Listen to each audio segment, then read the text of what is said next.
Welcome to the MMA Roadshow, episode number 459. My name is John Morgan, and there may be an Atlantic Ocean between us, but cold coffee is with me as well. I'm not quite back to 100%, as you may be able to tell a little bit from the strain of the voice, but I'm getting there. We're a day late, but we're together. I had to travel over here to Brussels, Belgium. Meanwhile, Cold Coffee is back home at the Casa de Cold Coffee. Emphasis on the cold. There's snow out there in Las Vegas. It's crazy. What is going on, my man? Cold in some places, snow in some places. As we were chatting before we started, that's in the rich neighborhoods where they have nice views of the hills. They're up a little bit higher, looking down on us po folk down here in the valley. Well, sir, the poor folk. I mean, you just chose the lower. You wanted more land, and it was easier in the lower areas of the valley. Yeah, you know, I was like, where am I going to find acres and acres of land that nobody wants? So I was like, oh, let's go down here. You know, I'll be around by the po folk.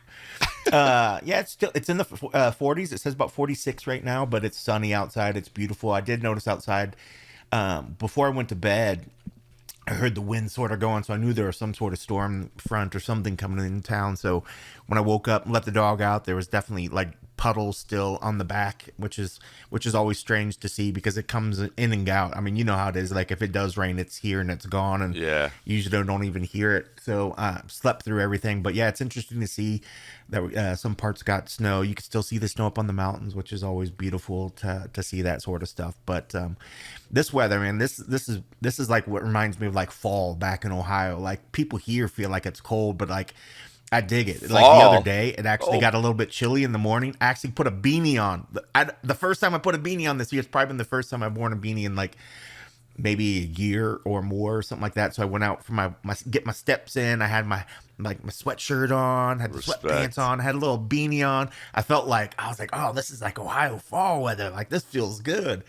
Even though we're like, now we're in January, it's like spring's going to be right around the corner, but somehow we finally started getting cold at the end of winter. So, well, first of all, kind of surprising. That reminds me of how miserably cold it can be in Ohio that you would call this fall, because it is cold in Las Vegas. Yeah. It's winter, sir. That is not fall. It is winter over there. And I did see the images of snow, and I'm sad I missed that. We don't get to see much snow. But so it's funny because I have a similar story here in that, you mentioned putting on the beanie to explain how cold it is there. Now, I'm here in Brussels, Belgium, beautiful Brussels, Belgium. Just got here today. As I said, we couldn't record yesterday because I was traveling. You had media day. It's about 10 degrees colder here. So I think the high in Las Vegas today was 40. The high here in Brussels was 30. So I actually packed a pair of pants to wear. Whoa. Yeah, I know. I know. Where did you find them? Did you have to go like deep into the closet to find them? I mean, were they buried underneath like the blankets that you use when guests come over or something? Sir, it was not easy to locate a pair of pants. It did take me a while to search through my closet to find a pair of Adidas pants so that I'm actually sporting right now. I did wear my shorts on the plane. I did wear them when I got here, and it was chilly, but finally it got so cold I switched into the Adidas pants. So I am wearing long pants that aren't part of a broadcast outfit for the first time in I don't even know how long. Normally, if I'm putting on pants, it's because I'm getting in front of a camera. That's it. Otherwise, I'm a shorts kind of a guy. But it's cold enough here that I had to take that into account. It's always funny when I see you work one of the events where you have to wear your suit and tie, and then I'll see you do like the Fury grappling or whatever, and then they'll show you in your cargo shorts in your shirt doing your interviews, and I'm like, what a difference a different event will make. Fury grappling is the best, man. We just shorts and a hoodie and we're good to go, man. And that's the outfit right there. I say it's my favorite night of the year because we get to have all the UFC guys on the roster, and it's fun, and it's not as intense because everybody's competitive, but it's not as nerve-wracking as a mixed martial arts contest. Yeah. But really, it's probably just my favorite night of the year because I can work in my typical uniform. That's your go-to gear for sure. That's the go-to. Sure. So listen, it's crazy. What's funny, I think the travel probably did your voice well, because I swear last week when I saw you, it felt like you took 2 steps back, but maybe that's just the air travel. I don't know if you're feeling worse now. You sound more under the weather a bit than you did last time, and I'm wondering if that's just because of the travel, being in the air that long. I think it's just the air travel and like the dry air of the plane or whatever. So I'm trying to rehydrate now. I feel 1,000,000% better. I mean, bro, I was sick for like 3 weeks, man, and I know I wasn't the only one, man. And talking to people around the country, man, I don't know what this flu season was, whatever it was going around, man, it was rough. And I was sick for a good solid 3 weeks. Being honest, my kid right now isn't going to school at home this week because he's super sick. I feel 1,000,000%. Yeah, I was going to ask you how that was. I saw the pictures of him.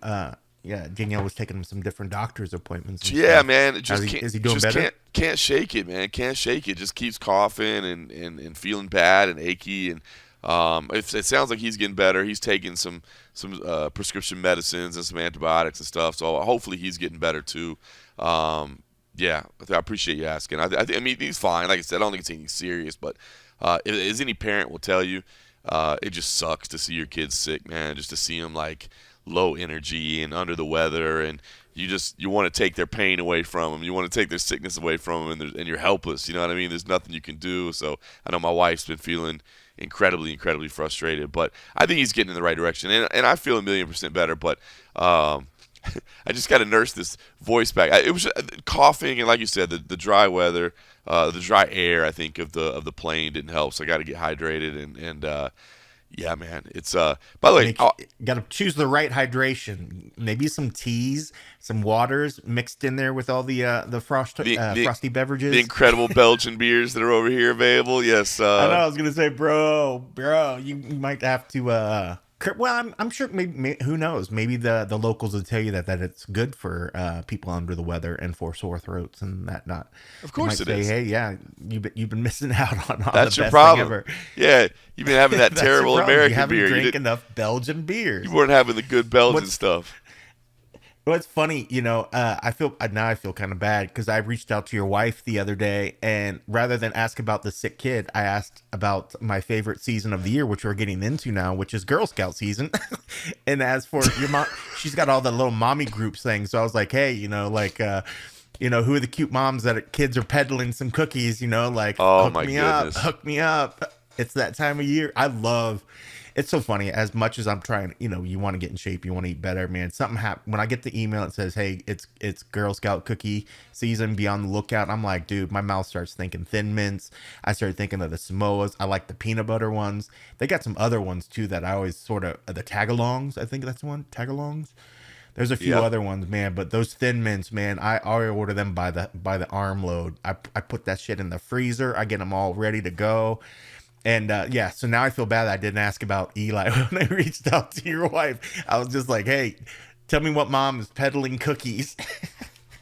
That's hilarious. Dude, you're a proper connoisseur right there. You were naming off all the different flavors, man. Oh, there's some other ones. Do-si-dos. I forget what some other ones. But yeah, well, it's funny because I think they changed the name on some of the ones. It's like the Berenstain Bears thing. They changed the name a long time ago. They changed the obviously, I sound ridiculous now talking about Girl Scout cookies. They changed the manufacturer of a lot of the cookies, so they changed some of the names on some of the ones. So, even though now I always bitch, maybe it's because I've gotten bigger, gotten older, the boxes have gotten smaller, the cookies have gotten smaller, and I blame the fact that they changed the baker. I'm like, what happened with these? These used to last longer. I swear the box would take me more than one sitting. Now it's like, You do sound absolutely ridiculous, and I'm 100% here for it, dude. I love it. I love it. You are a Girl Scout cookie connoisseur, man. So I love me some Girl Scout cookies. All right, so listen, it's been a busy stretch. Like I said, I did a quick little 36-hour trip out to Atlantic City over the weekend for one of the final CFFC match day events. If you didn't get a chance to check that out, it is on UFC Fight Pass. West Virginia outdueled Columbia there in Atlantic City in the battle on the boardwalk. Fun match, back and forth the whole way. It was really cool. It was a really cool match. Columbia was a team that had basically faced everybody good. They had faced Iowa, they had faced Michigan, they had faced Ohio State. Two of their best wrestlers couldn't compete because they were injured, so they were short-manned. They were going against West Virginia, who you don't normally think of wrestling when you think of West Virginia, but Tim Flynn is out there building a powerhouse, and they had this kind of back and forth duel, and it was won on the last match. So that was a lot of fun. Yeah, by 1 point, right? Was yeah, it 1 point? 1 point, man. It was super cool. Like, did the final match decide it, or Yep. or Yep. West was Virginia, it something else? Yeah, West Virginia came back on the final match. They had to either get a major decision to tie it and to go to criteria, or they had to get a technical fall. And this pin. Yeah, Michael Wolfgram came out and just absolutely killed it and got a technical decision, or a technical fall, I should say, and won the match. So it was fun. The emotion, like he was pumped up. He put the team on his shoulders and went out there and got the job done, man. So it was Was it it cool. the Columbia that got the win? It was West Virginia.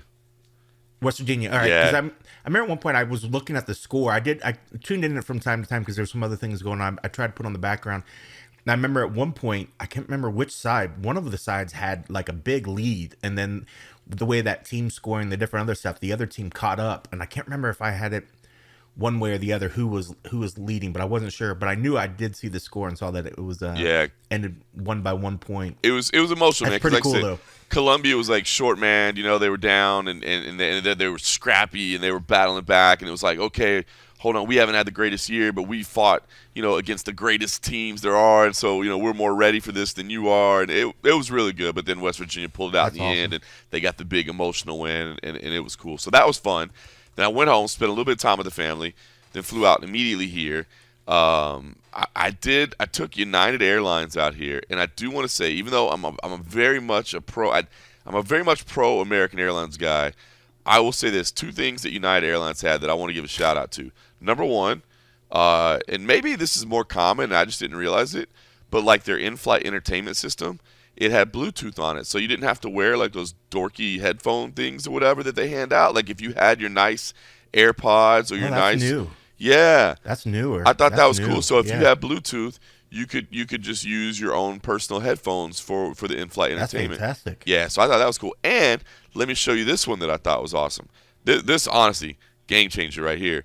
For T-Mobile clients, free internet, which American Airlines has as well, but United had even for the international flight. So I went from Vegas to Washington, D.C., Washington, D.C. to Brussels, and because I'm a T-Mobile customer, I had internet the whole way. Now, not streaming internet, but at least connectivity enough for free that I could do like texting and WhatsApp, and you could do a little bit of web surfing and stuff like that. So, you know what, man? It kind of made me think a little bit. Maybe United's ahead of the game right now. I thought those were pretty cool little benefits. That's very cool. Yeah, it's funny when I think back my journey along the lines of different airlines. I think at one point I had United and then went to Delta, and then you got me on the American kick. And I can't remember if I had Delta first or United.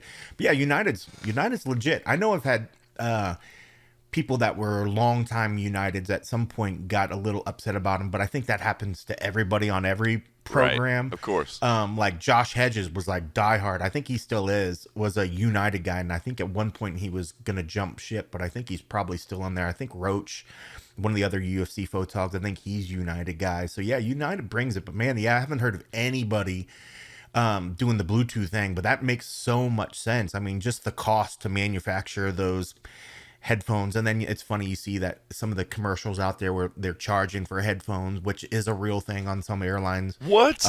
But you figure if that's a cost, yeah, I've seen that happen on some. Are you somewhere serious? They talk about, yeah. Maybe it's because they want the nicer ones. Maybe it's the nicer ones or something like that. Because yeah, they usually just give you those free generic shitty ones. But maybe you think maybe it's an upgrade to like nicer ones or something that you could actually take or something. Who knows? But the fact of just reading that, and you can use your noise canceling like earbuds or whatnot, exactly, makes so much sense. Because who doesn't travel with those anyways now? Like, exactly. Everybody does. Like, I wouldn't even imagine getting on a flight that's longer than a couple hours without some sort of like ears, whether it be earbuds, whether it be old school plug earphones or like over the ear ones. Like, who would do that? That would just be murder. To go at the mercy of an airline and be like, give me something to put in my ears, Yep, I thought it. But it makes a lot of sense.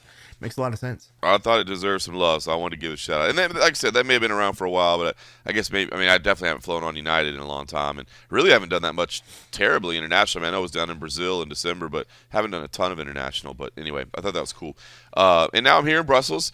I will say it is funny. I know you've been over here in Europe in this part of the year. It's one of those parts of the year where like the sun comes up at like 8:45 a.m. and it goes down at like 5 p.m. Like they're getting like 9 hours of daylight, if that a day. So it's a little bit chilly and didn't get a whole bunch of sun today. But I love being over in Europe, man. Like looking at the church that's down the street from this little area that we were in. It was built in 1450. You know what I mean? Like that stuff. It blows me away every time we're over here when you see, oh yeah, that's 600 years old. We're like in the United States, if we're like, yeah, that was built in like 1920, everybody's like, wow, that's amazing, and here it's built in the 1400s. So happy to be over here. That's crazy. I love the history over here. So happy to be over here. Don't speak any French, so that makes it a little tough for me to get along here in Brussels. But luckily, my friend Gokhan takes care of me over here, and we will have MMA Bushido 90 on Saturday night. That'll be on DAZN. So if you got DAZN, check it out. Last time I was here, just kind of hanging out and enjoying myself, and this time I'm gonna come over here and be on the mic with these guys. And we got a fun card put together. It'll be start out with the amateurs, and it'll move to the pro ranks. There's one. The co-main event is I actually might be looking forward to the co-main event as much as anything. It's two guys making their pro debut, but one guy was a two-time bronze medalist at the IMMAF World Championship, so he has like this impressive 16-5 amateur record, and now he's making his pro debut. Meanwhile, and he's just 25 years old. Meanwhile, the other kid is 21, making his pro debut, but he's a member of the Bulgarian national combat sambo team. So two guys that had like different amateur approaches, but I love it because they're both taking on like tough opponents in their pro debuts, and I see it, man. Sometimes people don't want to take on tough fights early in their career. Everybody wants to get to like, everybody thinks if I can get to 5 or 6-0, I can get a call to Dana White's Contender Series, and then I'm in the UFC. So they don't want to take the tough fights. You know what I mean? So I love this. These two guys taking on a type of fight like that in their pro debut, man. I got mad respect for it, so I'm looking forward to it. Yeah, I mean, it makes so much sense. You see so many people, I think, looking at that. I think maybe that's the way that the scenario sort of played itself out. People are always looking at that goalpost of like 5 or 6 undefeated wins. Maybe it used to be before 3 or 4, and I think we could still see something like that. Maybe coming into the Contender Series, but I think with the level of competition that's been coming through there, 5 or 6 seems to be almost like the threshold for some of the cats that are coming in there, unless you have a name or unless you have a connection with somebody, But that's awesome. Yeah, I mean, because I think some of these guys, why not have a good time when you're going in there? If you're going to go in there and throw down, maybe, go against the best guy, test yourself the best. I think I'd probably be on the opposite side trying to cherry pick my shit. Oh, I get it. I do the same. Finding an easy opponent. I'd want to go in there and look good, but, some people are just built different. And I realize I'm not built the same as those people. Oh, no. That want to go out there and fight the absolute killer, the biggest killer that they can find in the area. That's not for me. So you got to give kudos to the ones that are ready to go out there and do it. That's commendable for sure. It's such a tough balance because you're 100% right. I mean, Chael Sonnen says it, and he says it's perfect. It's like, the goal of fighting should be to make the most money possible for the easiest fight possible, right? But as you're building your way up the ranks, I mean, you really do want to get experience, right? You want to face tough competition because is your goal just to get to the UFC, or is it to get to the UFC and actually be able to stay in the UFC? And if you're going to stay in the UFC, or any high, and I shouldn't just say the UFC, I mean, whether it be PFL, Bellator for the time being, for as long as that's around, one championship as well. I mean, if you want to get to the highest level, you don't want to just get there and have a couple fights. You want to get there and you want to stay there. And to do that effectively, you need to get tested on the way up. But I understand it. I mean, look, we joke. You say I'd cherry, but look, I would cherry pick. You know what I mean? But I also wouldn't be ready to stay in the UFC. If I ever got to the UFC, I would not be ready to stay in the UFC. I would get my ass whipped at the highest level. That's a good point. And you wonder too, like say you challenge yourself against this killer opponent and you put on just a spectacular, say if you're even on the losing end, but it's a fight that people can take as a resume, as a show reel, and be like, yo, I didn't win this. Maybe I'm 3-1, but look at these fights, Right. And if the fights are legit, the fights speak for themselves. You're right. I mean, I think in this day and age, the UFC is familiar with guys that pad their resumes, they pad their numbers. But if you have a fight that you could put on there and somebody's enjoying it and watching it, and Sean and those guys, I mean, they're diehards for that stuff. They love that sort of shit. So it's almost, I guess I can see it both ways. If you go out there and you go against a tough guy and you're putting on a hell of a fight, certainly looks a lot better if somebody's going to look at that and watch the actual footage, because nowadays maybe the record just going on paper doesn't really doesn't do it. They're going to want to see footage, and if you got footage going up there against a couple people that look like it's the first time they put their gloves on, they're probably not going to weigh it the same when you see you 3-0 against a guy that's maybe 2-1 against legit competition. They're probably going to give the nod to the guy that's 2-1 as opposed to a guy that's been fighting soup cans. It's true. I know Joe Silva was big back in the day on what is your opponent's winning percentage. Like, he wanted to know, if you were trying to tell him, hey, I got this guy, I think he's good for you, I think you need to be in the UFC. And Joe Silva, obviously he could look it up himself, but if he's not looking it up himself and you're pitching him, that was one of the things he would ask is, what's the opponent's winning percentage? Like, I want to know everybody you fought and what their record is, because if you're just beating a bunch of cans, I don't care. So it's interesting. But, dude, man, listen, I saw it online earlier right before we jumped on here to record. Pumi Nakuda, the former CFFC flyweight champion, he's putting people on blast on Twitter. He's being like, from now on, if somebody turns me down for a regional fight, I'm putting them on blast right here on Twitter. I'm going to say who it was, who I agreed to. I'm going to tag them, and I'm going to let them know. And he actually tagged somebody that he agreed to fight at a fight in Canada next week, and they turned him down apparently. So it is tough. It's a balance, man. I get it. Like, these people, you take on tough fights early. You risk slowing your career down a little bit, right? Because like I said, I think the goal now is everybody just wants to get to 5-0, 6-0, get that invitation to Contender Series, and get into the UFC. And that is the short path to get in, but I don't know that's necessarily the best path if you're looking for longevity. So anyway, MMA Bushido 90, that'll be on Saturday night on DAZN, so if you're around. And I guess since we're in Europe, it'll actually be like Saturday afternoon, and then it'll lead into the UFC, which we'll talk about in a minute. While I was back in Las Vegas just for a little bit, I did do an interview with PFL CEO Pete Murray. If you haven't had a chance to check that out, go to my Twitter account /X account. I'm probably going to call it Twitter forever. Hopefully that doesn't offend anyone. But go to my X account and you'll find I just put the whole Twitter.com. Yeah, exactly. Twitter.com. That's a good point. They can call it whatever they want, which is kind of weird that I guess that's the name of his kid, but it's still Twitter.com until they change it to X.com. Wait. It's gonna be Twitter, his kid's name is actually X? I thought that was short for something. His kid's name's X, I think. I don't know. Like, I saw a picture the other day of like Instagram, and his kid was riding his back, and maybe it is. I mean, I don't know. I'm not an Elon Musk expert, yeah, I thought maybe it was like short for Xavier or something like that. He had his. Maybe that's it, which makes a lot of sense. Or it's xenophobe or some shit. But I thought he had him on his back, and it was like, little X is riding my back or whatever. So who knows? That's funny. All right, or maybe it was actually Little Nas X riding his back, and you didn't know, and you read the thing wrong. But no, so anyway, the whole interview's there. By the way, it was kind of funny. I was playing around just to see what to do, because now, you can put longer videos on there. It's about a 13-minute video. And actually, Pete Murray wasn't available to do video, so he was like, hey, I'm not in a spot where I can do video. Can we just do a phone call? And I was like, yeah, let's just do a phone call. So then I turned it into a video, just putting an image over it. Easy, obviously, but then put the whole thing on there. But I will say, I'm not the biggest, I'm not advanced into AI as everybody else. But man, using AI to help auto-transcribe everything, and then I went back and edited it to make sure it was right. But man, now that, and I would actually like to hear if anybody sees this post, if they like it or not. I would like to hear what people think about it, because I just put the whole transcription in the tweet, because now you can put so many characters in there.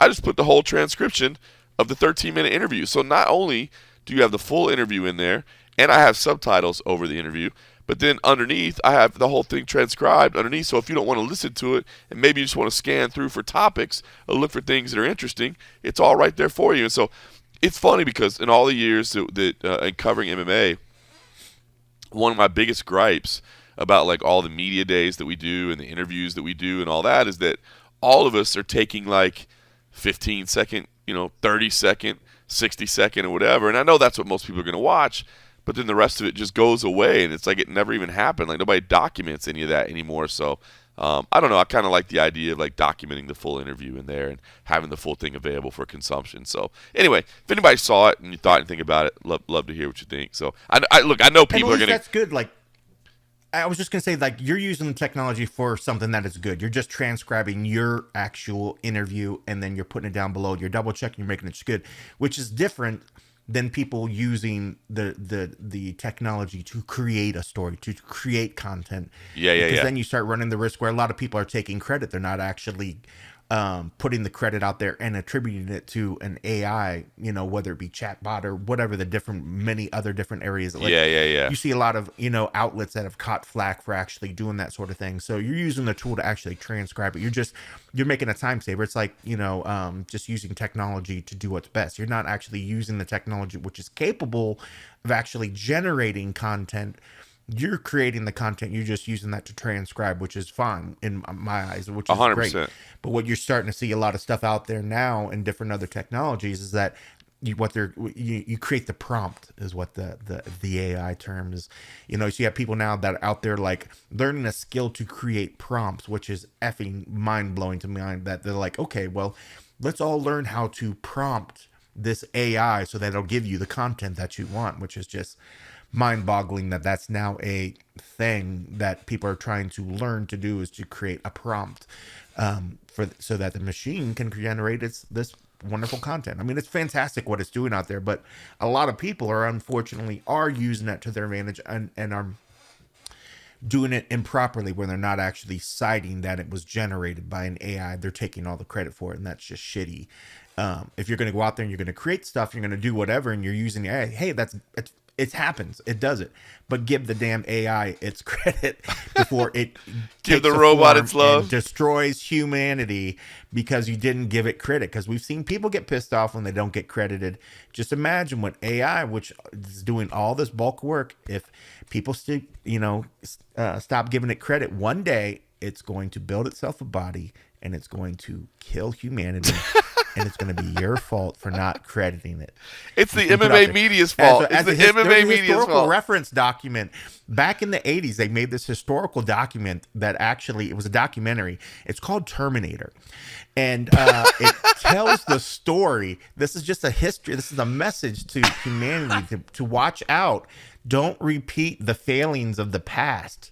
Because you do it too many times, and eventually they will rise up. Did you? And they will destroy humanity. That is funny, by the way. That is hilarious. It is. Did you see? I didn't get a chance to see it, but I saw it while I was on the plane. That I guess somebody put out like an AI George Carlin comedy special. So like, oh really? Yeah. So I didn't have a chance. George Carlin. I didn't have a chance to look at it yet and to research it, but I guess it was kind of like this hot point of discussion of like, because obviously George Carlin is not with us anymore. So I guess this was like AI deep fake, because we talked about it, right? Where they can create like an avatar. Boy, I get emails all the time now of companies that are like, hey man, just log in here and we'll create an avatar of you in like 30 seconds, and then it can say all these different things, and that's where the question comes into play, right? Like, is this a good thing? Is this a bad thing?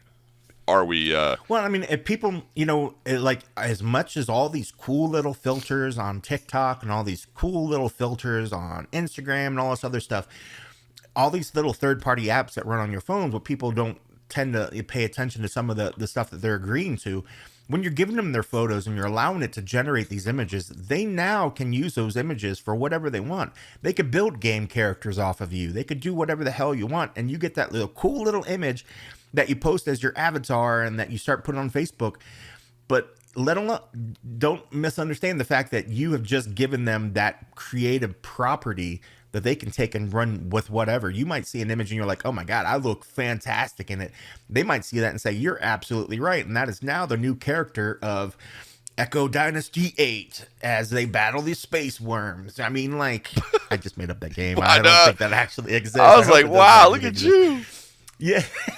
I'm quite the gamer, In fact, it was funny. I was thinking about my Xbox One. It was like the first version, and I didn't realize there's like two versions or something after that.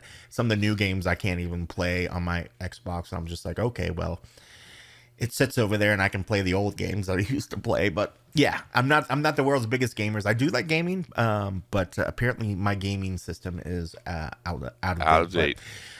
All that being said, I mean, like, AI is fantastic. It's very, very cool. I know even Gannett's looking at some of the areas of looking at it, of what AI can do, of possible like headline suggestions. I saw that in like their 2024 like ideas to look into. They haven't really got into it because I think as a news organization, you got to be very, very careful of the use of something like that, because I think the difference of it's a difference of creating content, that you're putting out there, as opposed to where I think they're looking at in some of this areas is like, can I make you a better headline? You give me, I'm gonna read your body of your text, or you give me a suggestion, and maybe we'll give you a better one that rings SEO. Like, I don't see that as creating Nah, content. that's I smart. see that as That's just, smart. utilizing, whatever the best SEO practices, instead of let me read it and blah, blah, blah, give me some suggestions. And I'm Yep. not even sure if that's actually going to go in it, but that's what I read, that it was like one of these 2024 goal ideas. That's what I read it to I be. think that's a good idea. So it's interesting. It's here now. It's not going away. But I think there's definitely ways to use it. That it betters our work, but we got to be careful, because the shit's getting so good that it's passing as a real writer. So Oh yeah.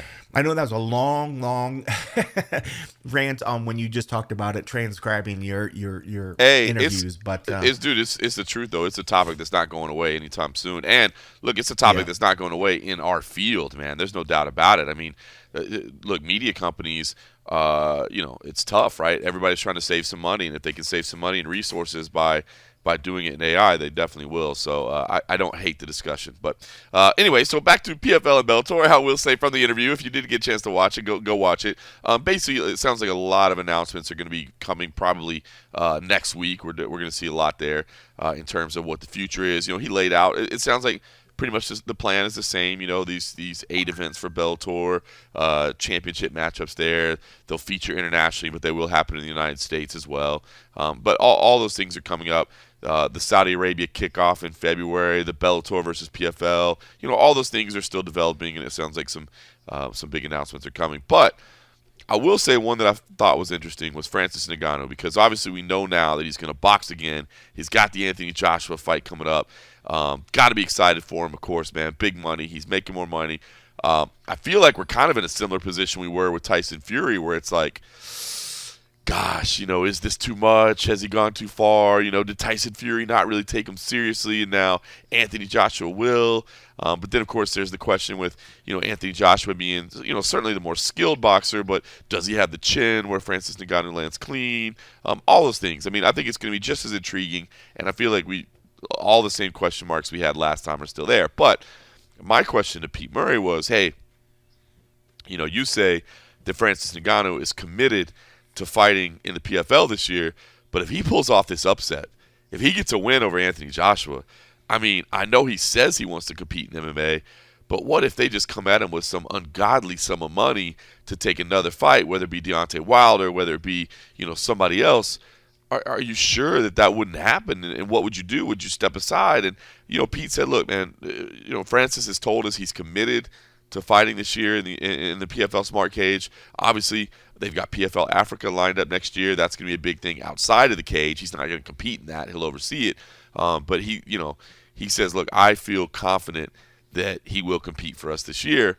I did see an interview right before we jumped on as well, where I think Francis was talking with SiriusXM Radio, RJ Clifford and Angela Hill, and he said, I plan on coming back to MMA.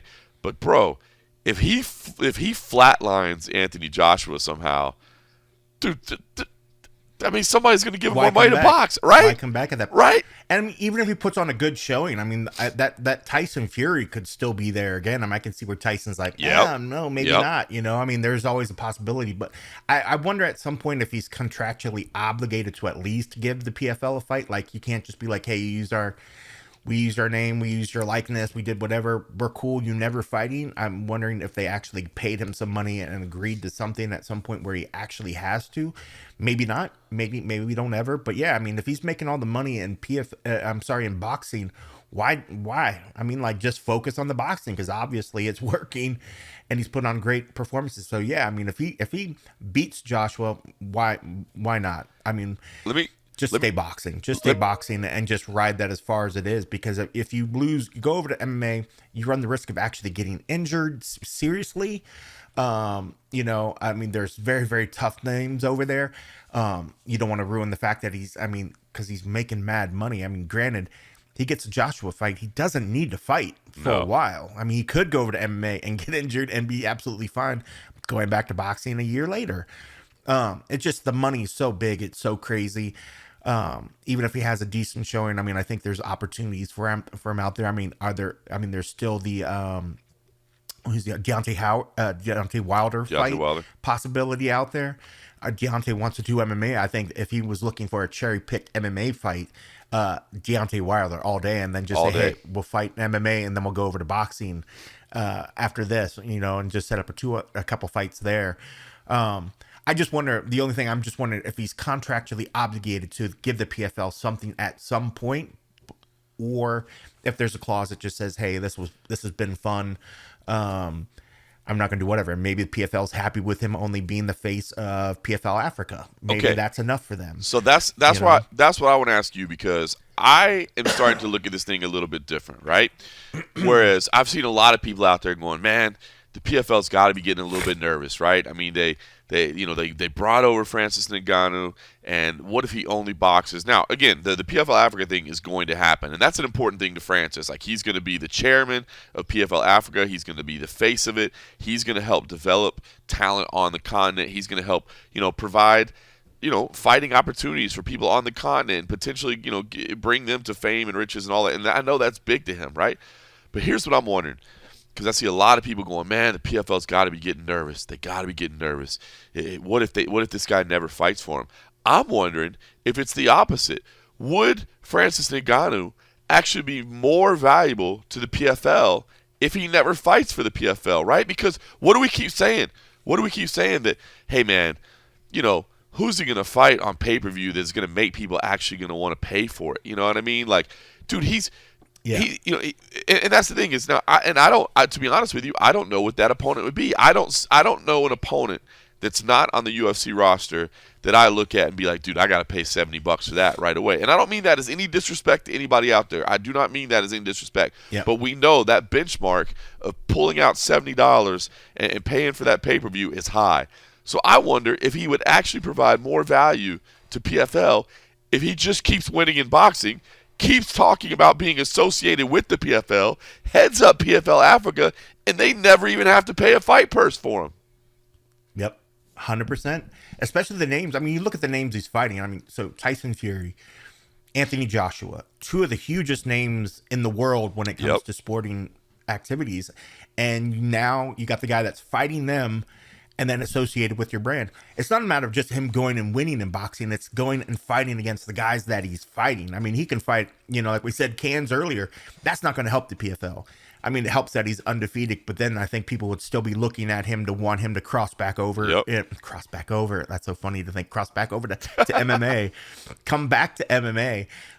Whereas now being a spokesperson for the brand, and then he's fighting the biggest names in one of the biggest, oldest sports that's been around, they're totally getting their money's worth. If they're even getting money at all right now. I mean, who knows what they're getting? I mean, right now, if they're not paying for it, they're getting a hell of a lot of free advertising with the possibility of something, and then when he starts actually doing, I mean, who knows what the PFL Africa job really even entails. If it's a matter of being a spokesperson, being there to come to the table when they need them at certain moments. I mean, granted, when it comes to the big business side on the back end, that's not going to be him doing it anyways. No, it's going to be the PFL people working with the other people's PFL. But when you need to have meetings with and face value, then you bring him in. Then you waste their time to do those sort of things. But yeah, I mean, 100% PFL's getting what they're needing for, or they're getting good benefit for what they paid out already. I mean, as far as we know, we don't know what they paid into, but even if they gave him $1 million just to sign the dotted line and say, bro, we know you're going to fight at some point here, just take this $1 million. They've already got that back in value of advertising already, easily, 100%. Just for having his name attached. So you're right. Would I like to see him fight in the PFL? Sure. Do I want to see him fight MMA? Sure. But do I get just as much joy watching him to go out and fight some of these names in boxing? I think I actually get more watching him go out and compete well against guys like Anthony Joshua, Tyson Fury.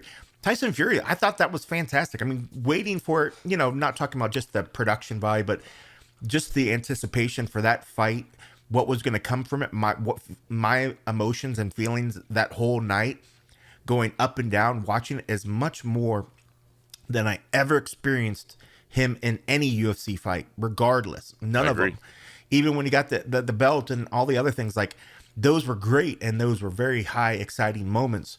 But what I felt watching him box Tyson Fury just eclipsed it all. And that Yep. might be silly coming from an MMA guy, but that's what those fights did, you know? So, I enjoy watching him boxing. I have no problem if he stays in the boxing world and never comes back to MMA. I would be sad because I would miss watching him fight in MMA. But honestly, I'm enjoying what he's doing in boxing. He loves it. It's what he dreamed of when he was a young man.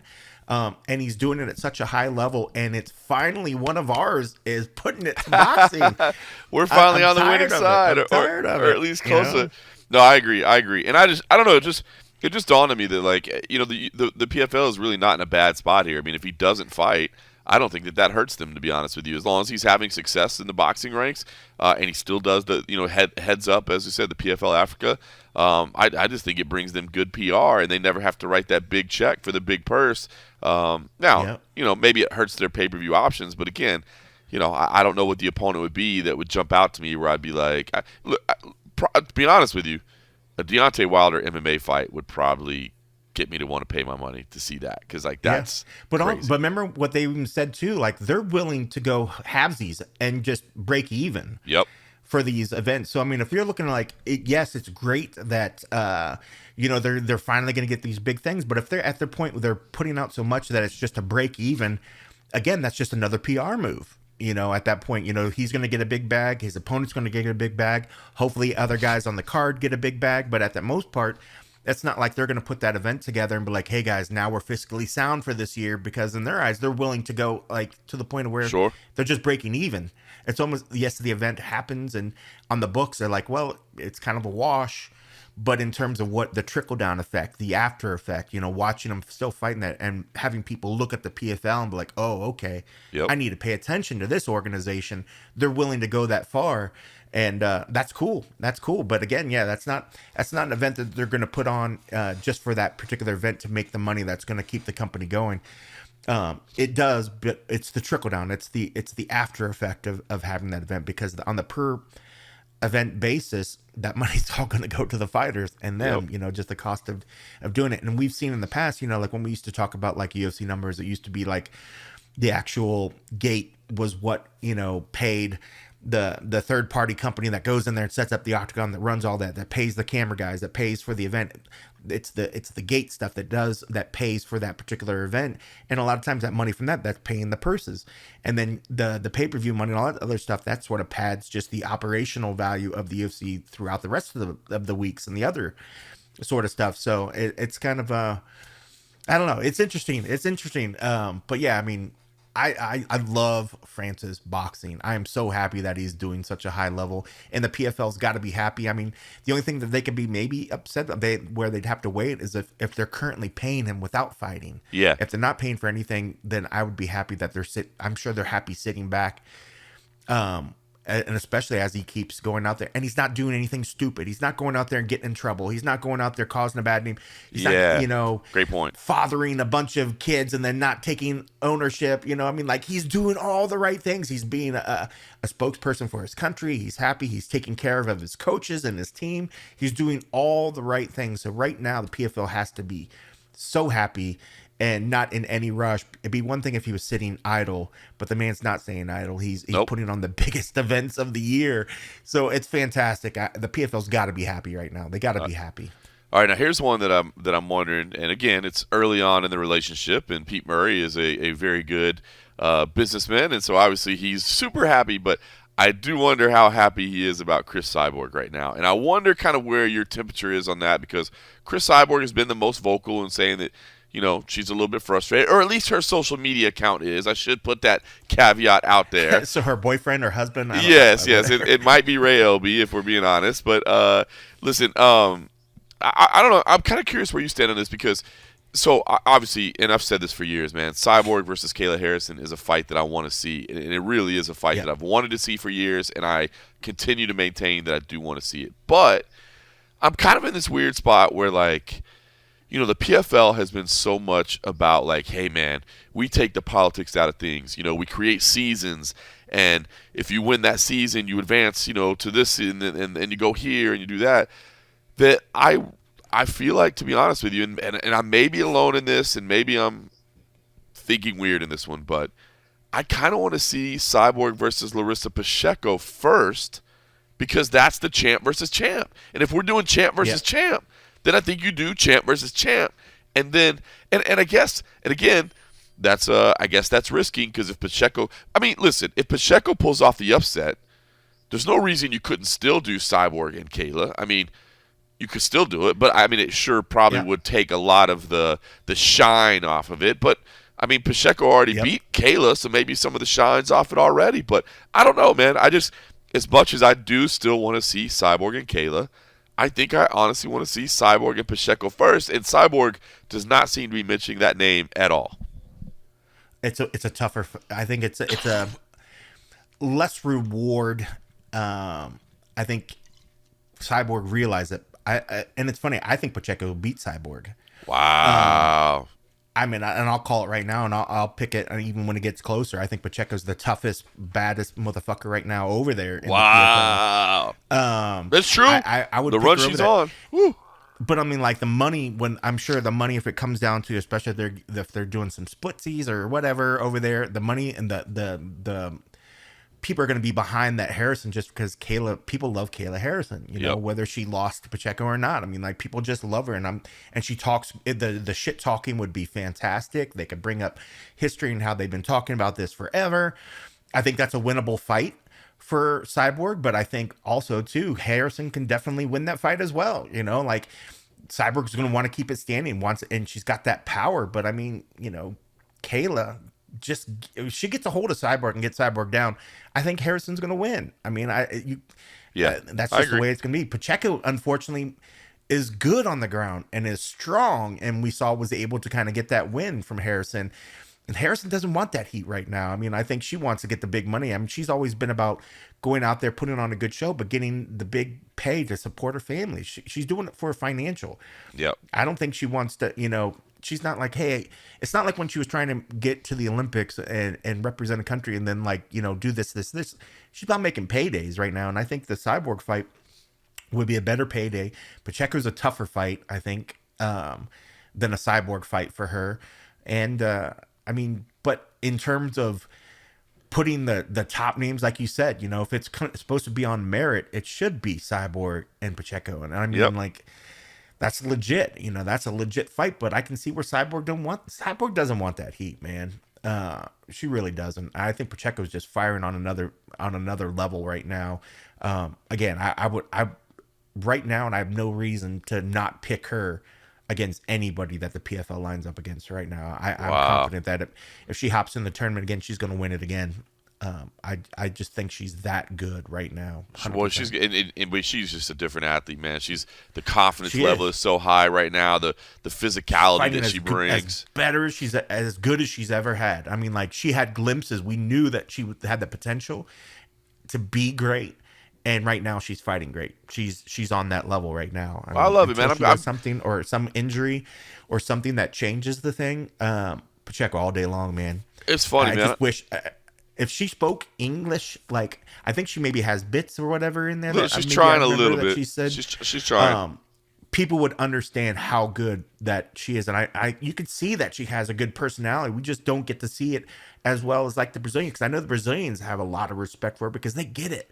They get to see the personality, where us off to the side are like, can you translate but make it sound like her, or give me the real inflections, the real joke part.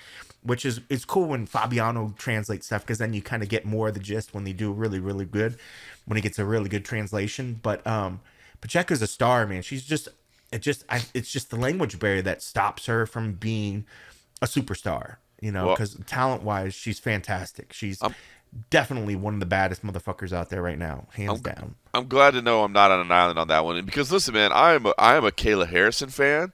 I am a Chris Cyborg fan. And I guess I'd say I'm a Larissa Pacheco fan too. So it's not like anybody in this equation is like, well, I don't think she's deserving, or I don't really like the way she fights, or I really do like all three of these women as athletes, as people. You know what I mean? We've covered their careers, all three of their careers. We've covered them extensively, and we've enjoyed their fights, we've enjoyed their interviews, we've enjoyed their accomplishments. So it's not one of those situations, because you get into a lot of situations like, for instance, you look at like the John Jones, Tom Aspinall, Stipe Miocic scenario right now, where we're kind of having a similar scenario where it's like, well, I think this fight should happen. Well, I think this fight should happen. But in that scenario, and I'm actually not this way, but I think a lot of people in that scenario don't like at least one of the three guys in there. You know what I mean? And because they don't like that guy or they don't respect that guy, it like tinges how the way they look at things. And I just want to make it clear, like, all three of these women are deserving, man. All three of these athletes are incredible. But I want to see champ versus champ. Keep the politics out. Keep the format of what you say you want to do, and make champ versus champ happen first. And I don't know. I don't seem to be hearing that from Cyborg. PFL seems to be leaving their options open. I get it. They're thinking pay-per-view. They're thinking what sells better. But if I had a vote in the equation, I say stick to the format, do champ versus champ, and let's see Cyborg versus Pacheco. So a lot of announcements coming forward from the PFL and Bellator. We should see those all coming forward in the next week or two, man, because they've got to get geared up for their season launch. He did reveal the Challenger Series is on hiatus, so you won't have the Challenger Series, but obviously they're still going to have a ton of events going on. So Challenger Series will be back at some point. All right, meantime, you're in Las Vegas, UFC Fight Night 234.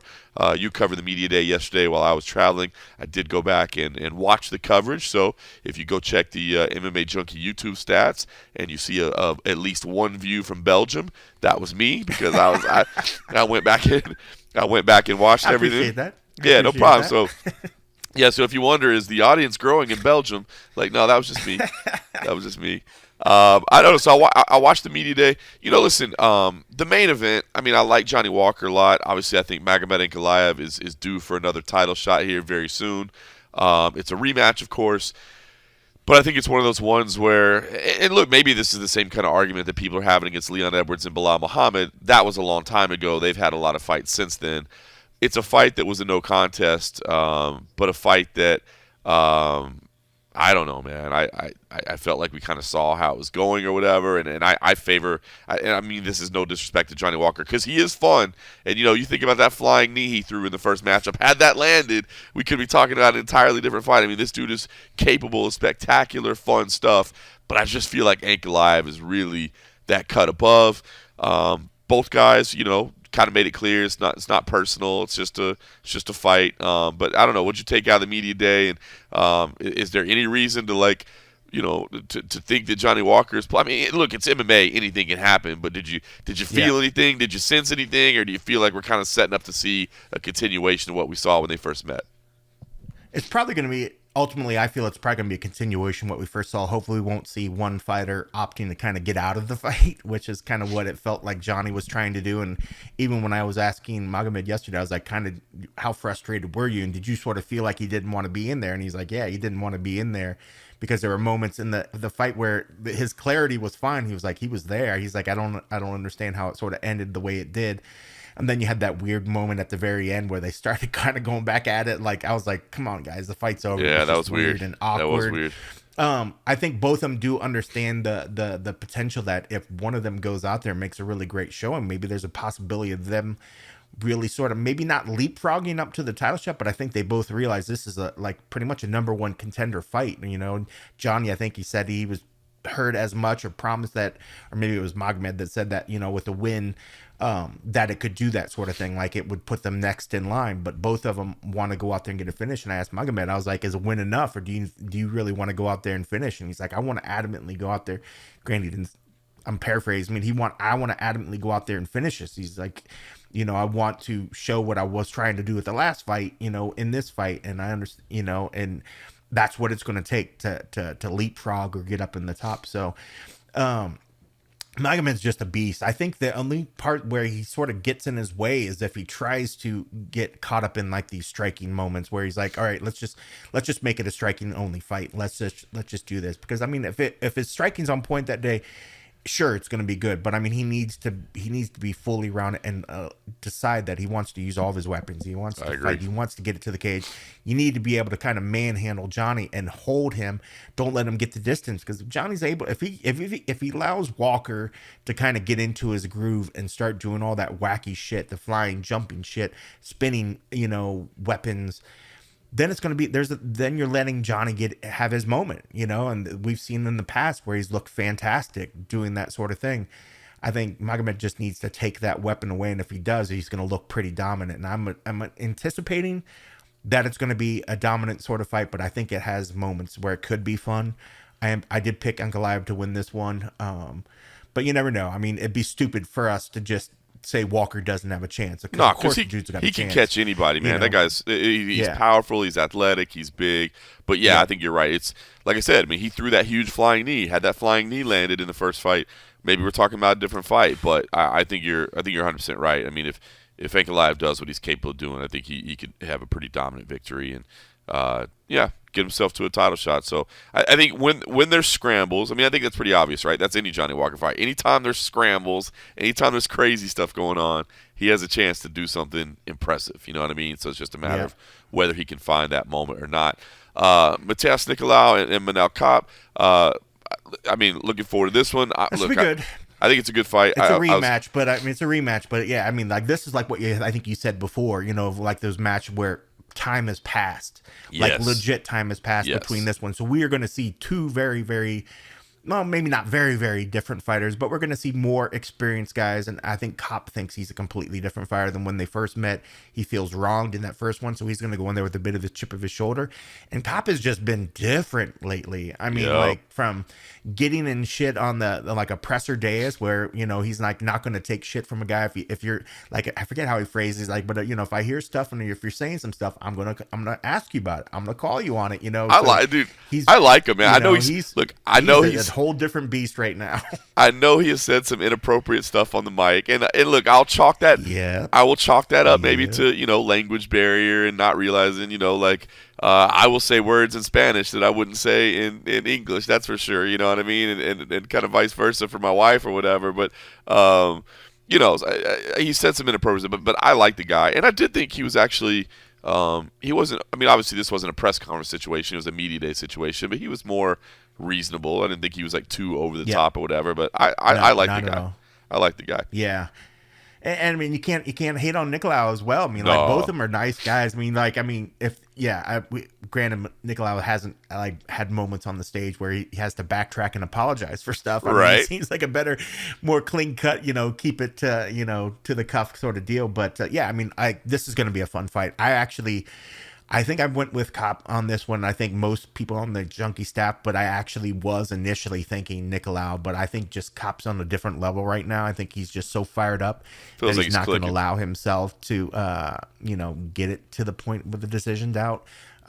So I did lean towards him, but I would be lying if I didn't initially pick Nicolau in my head until I changed it. I get it, man. Jim Miller versus Gabriel Benitez. This is such an interesting one. This is such an interesting one, right? Yeah, Jim Miller's a legend, man. He really is. Look, we've said it before, but I'll just say it again for anybody that hasn't heard it.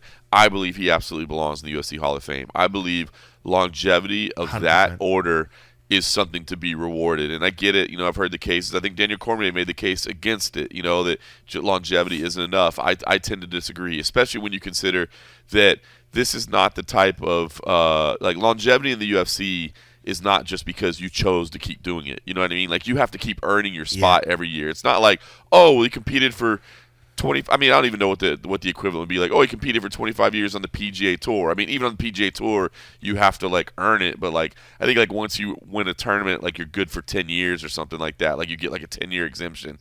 You don't get that in the UFC. You don't get a 10-year exemption. You know what I mean? 2 fights and they can get rid of you. And I think when you're able to maintain that type of longevity, it shows what type of fighter you are. And so I'm on board the Jim Miller train, man. I believe he deserves to be a Hall of Famer. Now, it's interesting because we know he wants to be on 300, and I heard what he said, and it is true, I guess, right? Everybody's like, oh, you're afraid, we're afraid he might get hurt here and not be able to compete at 300, and he's like, bro, the last time I got hurt, I was picking up a wrapper off the floor and I tore my knee. It's so, you know what I mean? There's no guarantees, and I thought that was funny, but I'll tell you the best part about it, and again, this comes from that veteran savvy, man.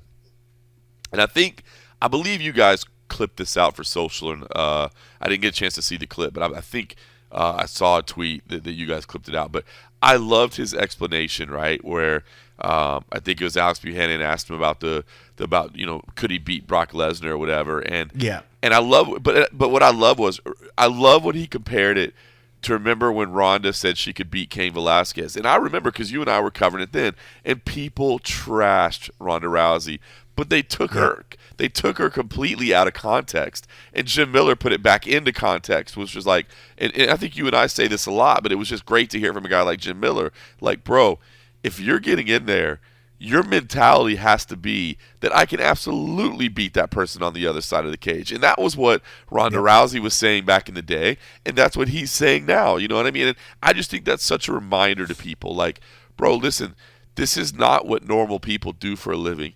And when you go in there against King Kong or Godzilla or whoever it may be, you can't have a sliver of doubt in your mind that you are capable of beating that person. And I don't know. I thought that was a beautiful moment from Jim Miller because I thought he explained it eloquently. And I love the fact that he went back to that, Ronda Rousey quote, because I think of people now, and especially if people now look back at it, they'll just trash her and they'll say whatever. But, like, you got to put it back into context. That was one of the things that made Ronda so great at what she was that killer mindset where, like, I am so – now, it can be dangerous because we saw, like, once Ronda lost – she never recovered, I don't think, from having that killer mindset. You know what I mean? And you got to be able to shake it if you ever lose.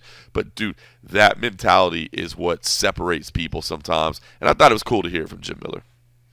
And the way he broke it down, I mean, it was perfect. He's like, one, I don't want that guy on top of me. But he's like, if I can get him a Kimura, he's like, I could deadlift 500 pounds. Can he have the strength to pull that guy's arm to where it needs to be to make him submit? Of course he can. Right. But he laid out the scenario. But one, I mean, that goes back to Jim's been around forever. He's remembering stuff, pulling stuff up that until he brought it up, I was like, oh yeah, that's right. I remember that. Yep. Because it was so long ago and so much shit happened. So the fact that he remembers that sort of stuff. I mean, the guy's got a great mind for the sport. He loves the sport. I mean, he's all about it. But he's got he's an all-American sort of dude. I love his pastimes. I love his fishing, hunting. I love also, granted, I'm not hunting, but I like to eat meat. So I know somebody's got to do the hunting. I think he brews his own beers, right? I mean, yeah, he breaks some beer. I like, he's the dude. And it's funny. Like, I was like, man, your hair looks good. He's like, yeah, it's bedhead. I was like, bro, you even pulled off bedhead well. I was like, that's just. He's like, yeah, I got to go on a media day. I'm gonna have people in front of me. He's like, do I need to get ready? He's like, no, I'll just put my flannel on or whatever. I'm gonna go in there and I'm look good. Look at my great bedhead. But such a great personality. And regardless, I get DC's points. I'm on the side of like I just love Jim Miller. I love what he's been able to do around. If he can get on 300, I mean, just the fact of the longevity, but also just the mile marks that he's been to be able to be on. Get the man in the Hall of Fame at some point. I mean, there's not many that I would just say, hey, this guy's been around long enough, I want him to be in it. Like, Jim Miller's earned it. He's earned it. Another guy that I love that's been around forever is Matt Brown, but Matt, has Matt had the same sort of things to get him in the Hall of Fame? I don't know. I just don't know. As much, if it came down to somebody that I respect and love as a fighter, yeah, Matt Brown would be in there all day long. Absolutely. But Matt and Jim are kind of in a slightly different scenario, but maybe not. But I don't know. Maybe it's my affinity for the old vets, that we've had around forever that are still doing it. There's only a couple of them left, so we definitely have some love for Jim Miller, and I would love to see him in the Hall of Fame someday. But I think he's saying the right things. It's funny. We're, years ago joking about UFC 300, and by golly, it's right around the corner. Now we're here. It's right around the corner. It's so crazy. It's so crazy to see it. I love it. I got it. Win or lose, they got to get him on that card. So hopefully it comes out okay. Look, I think because the main event, it's not that it's not a good main event, and not that it's not an important main event. It's number 3 versus number 7. You know what I mean? But because of what happened the first time around, I think maybe this card is maybe not getting the love it should. And plus, we got pay-per-views coming up. I know everybody's talking about the booking of UFC 299, talking about the booking of UFC 300, 298, 297. There's a lot of stuff coming up, so I get it. But this card is sneaky good, man. Ricky Simone, Mario Batista, Phil Halls, Bruno Ferreira, Andre Arlovski. I mean, I was like, wait, I'm waiting for it. Come on, dude. I'm cheering for Andre Arlovski. I know he's up against it with a Waldo Cortez Acosta, but I'm going to be openly cheering here in Belgium for Andre Arlovski. I'm an Andre Arlovski homer. Matthew Simmelsberger versus Preston Parson. Marcus McGee against Gaston Bolanos could be fireworks. Fareed Poshrat versus Taylor Lapidus could be fireworks. That should be a good one. Yep, I think that's good. Weston Wilson, Chingy Silva, Nicholas Mota, Tom Nolan could be crazy. That should be a good one. Yeah, and Joshua Van versus Felipe Bunes. So, look, and I think it's a good card. I think it's a good card. I think it's going to be exciting. I think it's a good way to ease back into the UFC grind, right? I know you enjoyed the time away.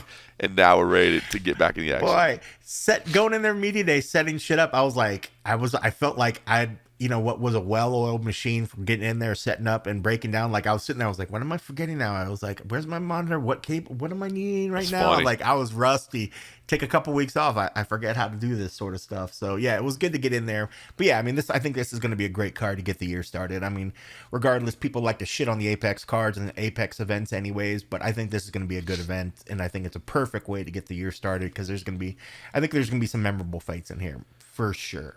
I do too. I am getting the European experience where we will be off air and done by the time you guys are like starting the prelims. So I'm going to be watching this thing till like 4 a.m. Of course, I will find a way to get a half episode over at patreon.com/the MMA Roadshow before I head to the airport and fly back to Las Vegas, which I will not be doing the pay-per-view in Canada next week. I'll be home in Las Vegas so you and I can get together. But yeah, I am getting that joyful European experience of the 4 a.m. content. So yeah, hopefully I'll sleep in, get my work done at MMA Bushido 90 on DAZN, and then flip over and watch the UFC, and then we'll recap it all at patreon.com/the MMA Roadshow. 4 a.m. Belgian beers, huh? 4 a.m. Belgian beers on deck. Yeah, I definitely need to plan ahead. I definitely need to have a few in the refrigerator ready to go, and we'll stay up all night. So I'm looking forward to that, man. And you did mention Patreon, and I know you're gonna give the little spiel. We love you guys. I just want to make sure to give a shout out to Zachary Humphrey. I did get your message. Zach's been pushing us to try to, especially because I said I wanted to do some more video stuff, pushing us to do some more video stuff this year. And we are going to try to mess with that a little bit more this year. So we'll see what we can do. I know initially we talked about it. I think we're going to roll it out to the $10 tiers. No offense to everybody else. We're going to we need to start giving these guys some other benefits and stuff that we've been promising for a long time. So we're going to try to do it. It's just tough because usually you're in some remote location. Even right now we're taping it, you can't even have video because the Wi-Fi is so bad. So there's definitely some issues, and some of the other times we're going to be together, so we'll have to work something out. Maybe I could try to set something up sort of the times here and the stuff. But that all being said, it's being spitballed. But Zach, I see you, I hear you, and we're going to work on something this year. So we appreciate everybody that has supported us out of the kindness of their heart, because they enjoy the Roadshow. Met some Roadshow listeners today here in Belgium, which was nice to hear, man. Always good to hear people that are listening to the show. So anyway, listen. I can't wait till the next time you're back here in Vegas, because I think I told you about my neighbor who was like an old school MMA like gym owner, like somewhere, and did some stuff. He gifted me some old posters. Speaking of like female fights and stuff, some old Invicta posters, and I'm talking signed like Invicta, like 1 or 2, like Amanda Nunes, like all these other ones, like Rocky. Dude, you're gonna shit yourself when I ordered frames to put them up there. So yeah, dude, he was like, man, I saw your joy when we were talking about these posters, and he's like, it's just sitting over in the corner, it might get ripped or whatever. He's like, I just want to pay it forward, gift it forward. And he was like, I saw your joy. I was like, brother, I love Invicta. So that's awesome. The next time I see you, I got these 3 posters I have to show you that you're gonna flip out about. Dude, I can't wait to check those out. They will be in the backdrop of the studio setup here. So Yeah, I'm so stoked. So that is awesome. yeah, I can't wait. And oddly enough, his name is Zach too. I think that's what made me think about it. Yeah. So Zachary Humphrey, thank you on Patreon. Zach, my neighbor, thank you for the poster. Shout out to all the Zachs out there. You know what I mean? Just shout out to all the Zachs. Everybody needs more Zachs in their lives. We appreciate you.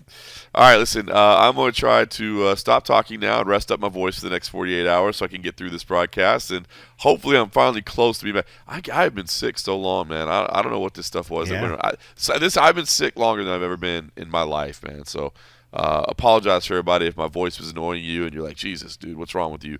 But, we soldier on. Yes, I missed 1 out of 459, but we have never missed 1 in 459 as a whole. 459 consecutive weeks and just 1 without me. So I had to soldier through it, of course.